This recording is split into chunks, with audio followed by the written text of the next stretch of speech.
Hello, welcome to another video, and today we're going to be discussing about 11 American internationals that should make the move to Europe. So, let's begin.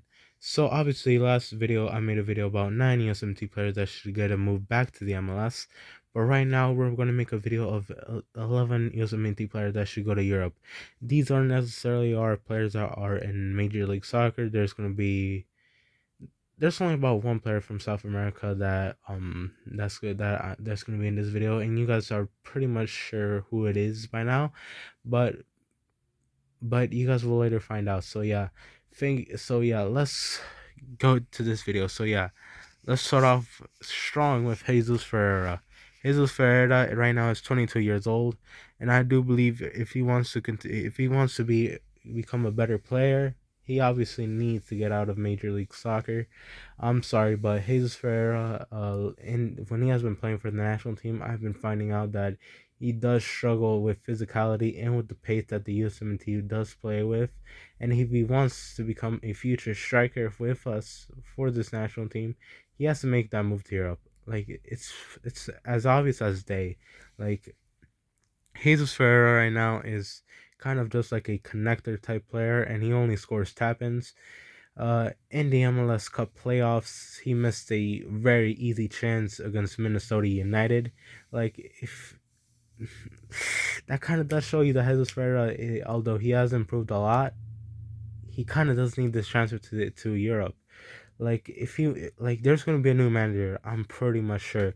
Greg Berhalter's contract has expired today. Although there are some rumors that Greg Berhalter would get a new contract. However, I don't believe it's true. I do believe that there's going to be a new manager, hopefully. And if that new manager comes in, if you're Jesus Ferreira, you have to get that transfer to Europe. You have to push for that transfer to Europe. And I'm sorry, but Jesus Ferreira needs to be leaving FC Dallas right now. Uh, if he wants to continue improving as a player and want to continue being selected into the national team, because scoring all those in MLS, that's not going to get you enough to get a call up in the future. There's players like Ricardo Pepi and Florin Balogun that are scoring abroad. Other players as well, like Jordan Peacock and Haji Wright, that you should be watching out for. Daryl DK and Josh Sargent in the championship, they are getting their games improved. So right now, Jesus Ferreira has a lot of competition for that number 9 spot. And in MLS as well, he has a lot of competition from Brandon Vazquez. So that's going to be a lot of competition for Jesus Ferreira to be dealing with. And obviously, if he wants to continue being that number 9, he needs to get a move away from FC Dallas to try and push himself, and obviously to try and cement more his status in the national team. So yeah, now let's go to Nathan Hario. Nathan Hario has been a very good fullback as of late for Philadelphia Union. Although he wasn't a start at MLS Cup playoffs, he has been really good for their MLS next team. And obviously, when he has been getting minutes for the Philadelphia Union, when he has been starting for them, he has been looking good. So I do believe a transfer to Europe will only do good for Nathan Hario. Nathan Hario is a really athletic fullback, but most importantly, he does have those attributes. He is pretty technical, and he's a very good defender as well, Nathan Hario. So I can see him flourishing in Europe. So yeah, Nathan Hario, if I don't think he's Olympic eligible. I don't think so. I think he is.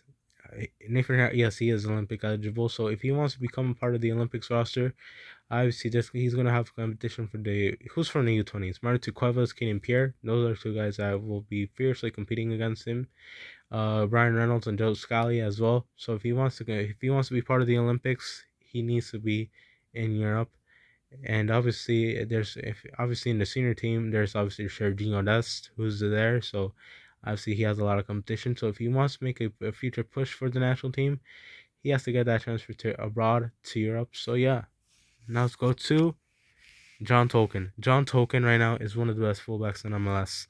We gotta be really honest over here. At 20 years old, he is one of the best fullbacks right now that Major League Soccer has to offer.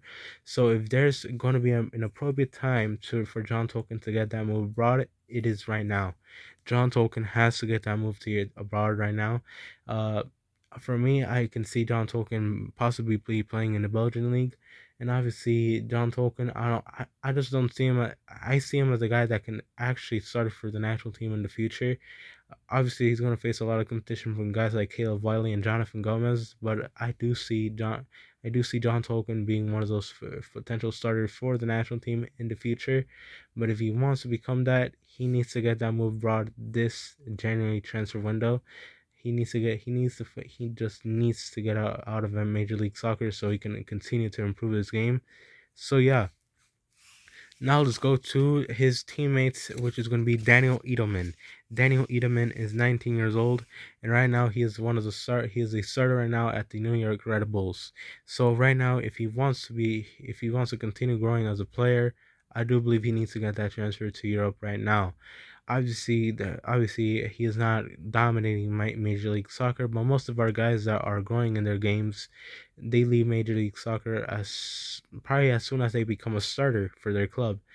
Great examples of these are like Kevin Paredes, who wasn't technically dominating Major League Soccer, but he got a transfer to Wolfsburg, and right now he's like on the verge of becoming a starter at Wolfsburg. So obviously that is a great example of a player that transferred to Major League Soccer while just being a starter, not even dominating, not no no no, just being a starter, just consistently playing good.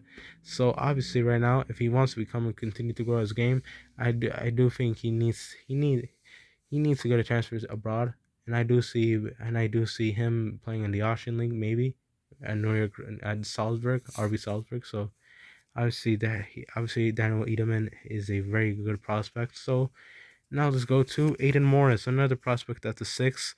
Aiden Morris is a little bit older than Daniel Edelman at 21 years old, but right now he has been a starter for the Columbus Crew. I really do not know why Columbus Crew sometimes do start Darlington Nagbe over Aiden Morris, but Aiden Morris is so much better than Darlington Nagbe. But let's not get into this. But Aiden Morris he's one of our better prospects at the six, and if we want to deepen our our talent at the six, I do believe that Aiden Morris needs to be approaching a move abroad, and he needs one of those moves abroad. So I do see him.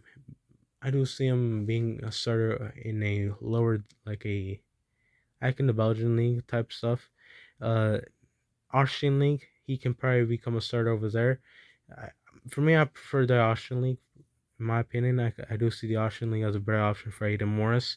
He's a little bit of an older prospect, so I do see him needing first to trying to secure those minutes rather than trying to secure something more ambitious for him. So for me, I do believe he needs that.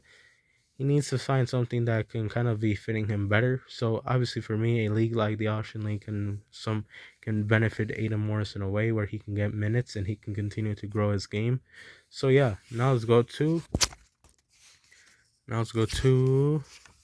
the Juan Jones. The Juan Jones is 25 years old. He's one of the he's the oldest player on this list. The Juan Jones. He's one of the best left backs in Major League Soccer, and for the New England Revolution, he has been really good for them. And obviously, New England Revolution just got a new left back, so that can probably be a sign of the Juan Jones might be leaving the club very soon.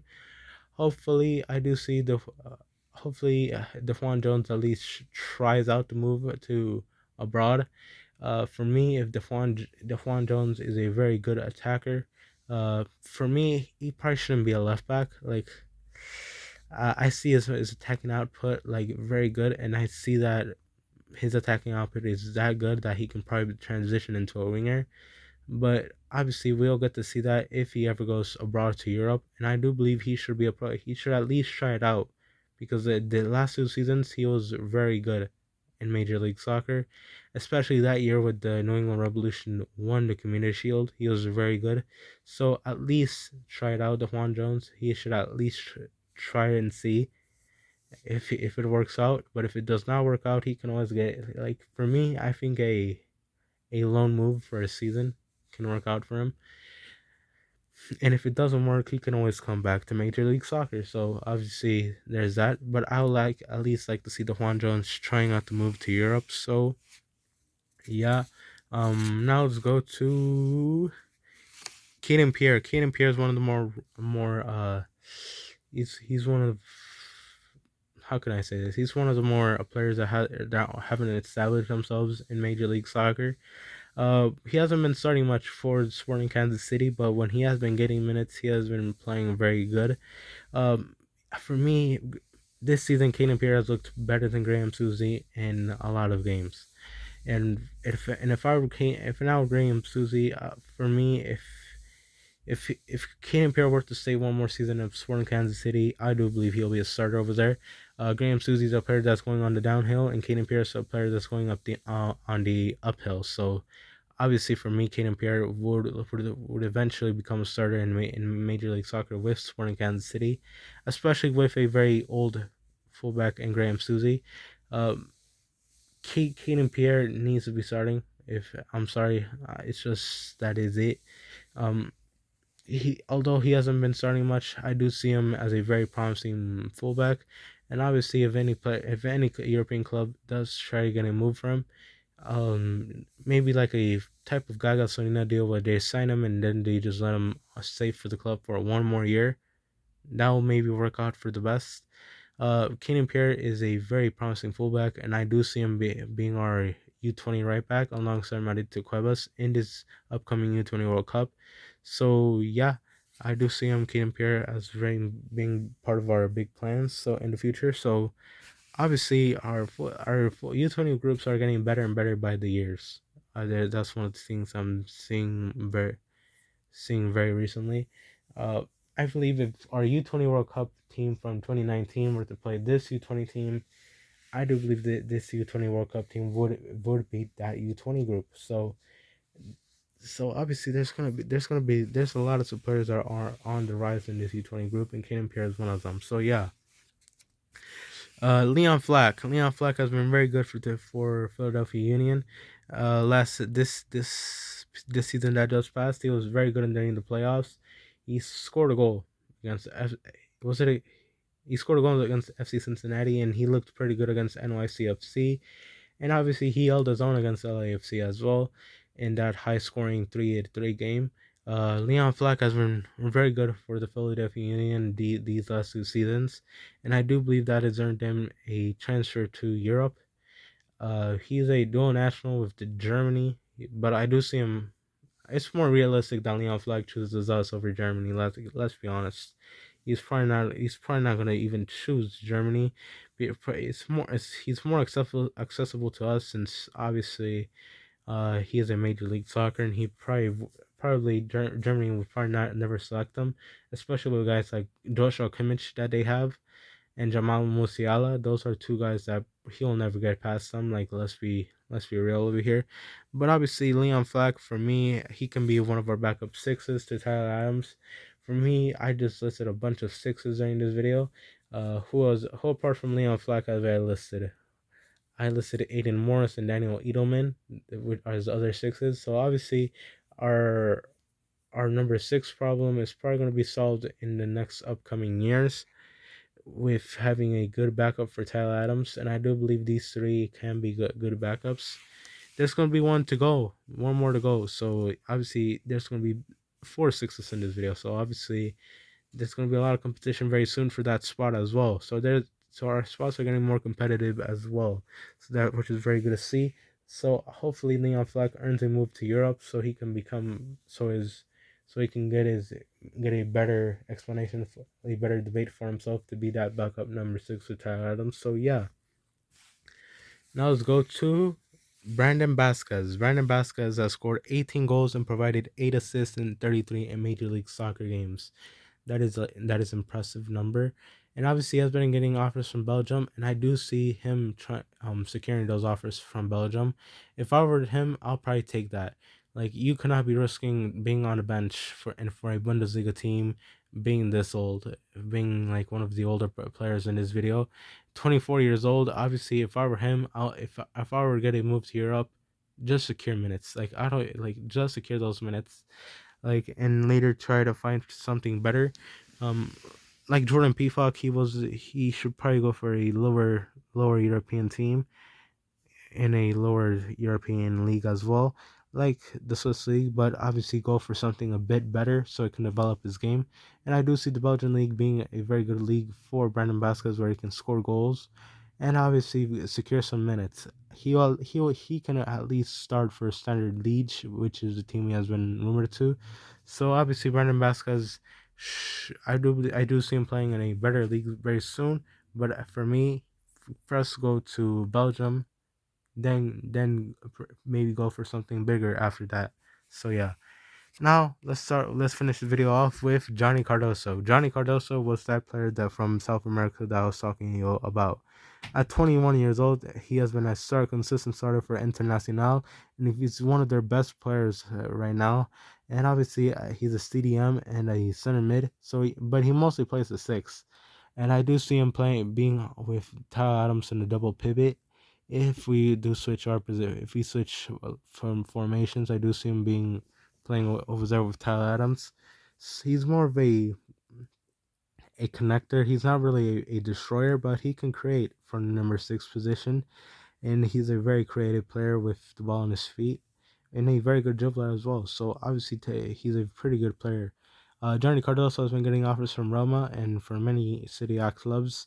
So for me, Johnny Cardoso, as of now, is the backup number 6. Daniel Edelman, Leon Flack, and obviously Aiden Morris have been playing pretty good in MLS, but they have only been playing good in the MLS. In the MLS, you hear that? Johnny Cardoso is doing that in the Brazilian league. Brazilian league is undoubtedly a top 10 league in the world. There are many leagues that are better right now than MLS. Like, I'm just sorry. Like, obviously the Eredivisie is a better league than Major League Soccer, or as well the Portuguese league. The Championship is better. So there are many leagues that are better than Major League Soccer. So obviously for me, Johnny Cardoso as of now is the backup number 6. So yeah, I thank you guys for watching. We'll see you guys in the next video. Adios. Hopefully I can try and make some more videos for during breaks. So yeah, goodbye.